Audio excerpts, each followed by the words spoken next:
Hi there, welcome to a brand new video on our channel. In today's video, I will discuss a data sufficiency problem, also from the topic of percentages, something that we've discussed in the previous couple of videos.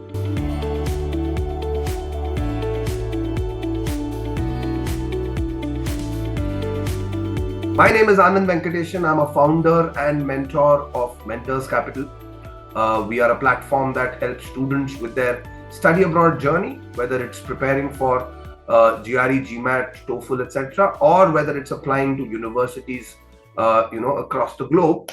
Our mentors, the large network that we've built up, is indeed invaluable to make your dreams a reality. So do check out our website. But in the meanwhile, I'm going to start up with today's agenda, which is a data sufficiency problem. What I will be discussing today is going to show up on your screen shortly. Feel free to pause the video here, try the problem yourself, and then come back and see if your answer is correct and whether you followed the same approach as I did. All right, so I will get today's session underway. The first step in any DS problem is, first of all, to identify what is the problem type. In this case, the problem type is, it's a value-based question. And how do I know that? The last line in this problem is, how many games did MBU win last season, right? So it's clearly, a question of value. How many were won by MBU last year? And that's the value that I seek. I seek a unique answer for, this particular value, Y. We'll explain what is Y very shortly. You look at the rest of the problem. The number of games played by this club was X, and the number of games that it won was Y, right? So if X and Y are these, then what is the value of Y? That's the problem construct, right? Quickly, I can replace the problem, the problem information with what I know. I can ignore the problem. I'll now focus my attention on the two statements, right? Look at statement number 1 first and foremost. What do I know here? If MBU had lost 2 more games, right, which means that the losses had increased by 2. Well, obviously, you can't just win 2 more games unless the league has 2 more games in it, right? So clearly, if the number of games is fixed as X, then MBU winning, for its losses to increase by 2, its wins will have to reduce by 2, right? That, I hope that makes sense.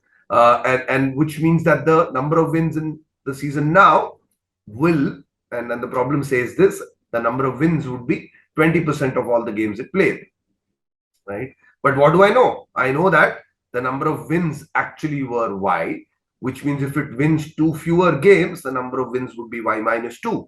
And so I can directly replace wins with Y minus 2, and that should then be equal to 20% or 0.2 times the number of games played, X. And this equation I can very quickly make. But is it sufficient to answer the question? What is the question? What's the value of Y? Can I calculate Y from here? No.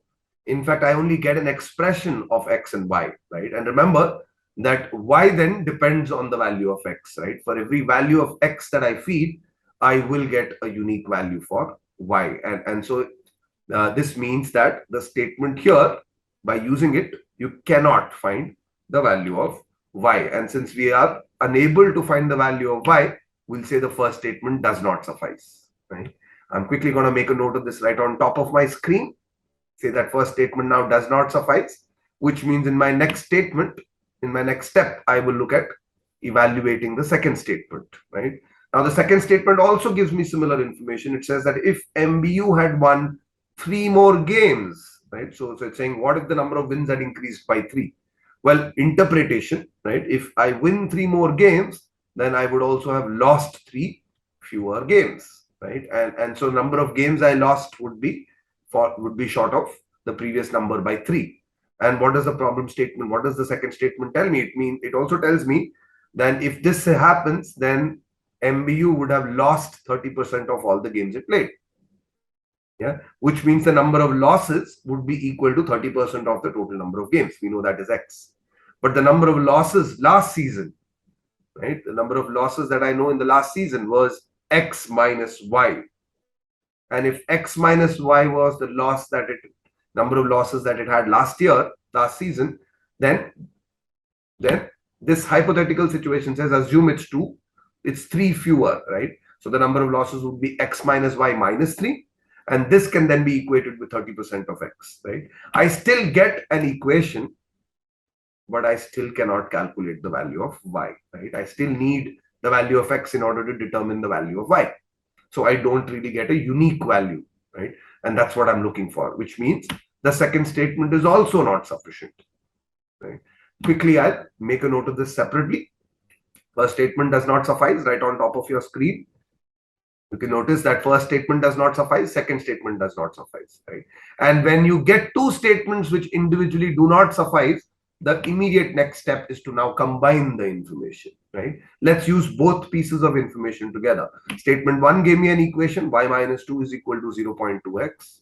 Statement 2 gave this equation, x minus y minus 3 is equal to 0.3 times the value of x. So I have two equations on, and I can obviously simplify the second equation a little more. I can keep x to one side. So x minus 0.3x becomes 0.7x. And if I take everything with y on the other side, then it becomes equal to y plus 3. And you can see one side as y and one side as x, just like in the first statement.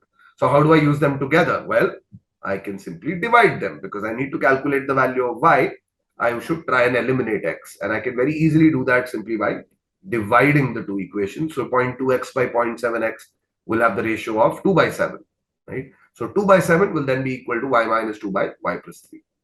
Now, at this stage, you actually don't need to solve. You can see that it's a cross multiplication will give me a linear equation. I can solve that linear equation. And so clearly, I will get a single unique value for y, right? If you try doing that, cross multiply, and solve the entire equation that comes about, you'll see that the value of y you get is equal to 4, right? So indeed, a unique value of y exists, and I can get that by combining the information given in 1 and 2, which means 1 and 2 together suffice, right? So 1 does not suffice, 2 does not, but together they suffice, which means that I should mark option C in this problem, right? And I hope that you did not take too long to figure that out, because the code, right? The problem code in data sufficiency problem should be at the back of your mind. You should remember it, right? All right. So this was a fairly straightforward question. It involved percentages. It involved using the statements.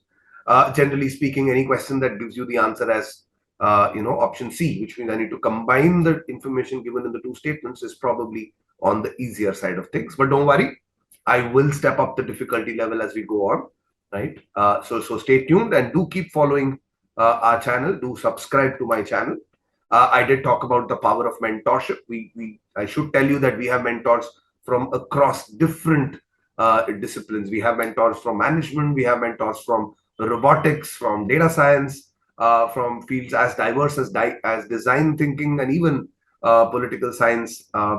So pretty much all disciplines that you could look at, computer engineering, or even something as unique as biotechnology, you're going to find a mentor on our platform who will give you very current and very up-to-date information to help you with your application journey. And that's what we do. We offer 3 packages to help you with admissions abroad. One is to prepare just for the exam, whether it's GRE, GMAT, or maybe even the SAT, or the language tests like TOEFL and IELTS, right? We also help you craft applications which are impactful, right? Whether it's writing SOPs, LORs, or scholarship essays, or even taking interviews and other video assessments that colleges nowadays have, right? And if you come to us sufficiently early, we can also help you choose colleges, choose geographies, where to apply, where are prospects strong, and which kind of universities, what ranking of universities will be suited to your profile and your GRE, GMAT, or other test scores, right? So we can do that match as well. And so that's the entire gamut of services we provide. Do check out our website. The link is given in the description. In case you want to reach out to us, you can also write in to me. You can also WhatsApp us on the number showing up on your screen. And last but not the least, if you wish to avail of free practice material in data sufficiency or sentence correction, do register on the link that will come up in your description, and I'll be glad to share those materials with you, right? Thank you. Have a great day and hope to see you again. All the best.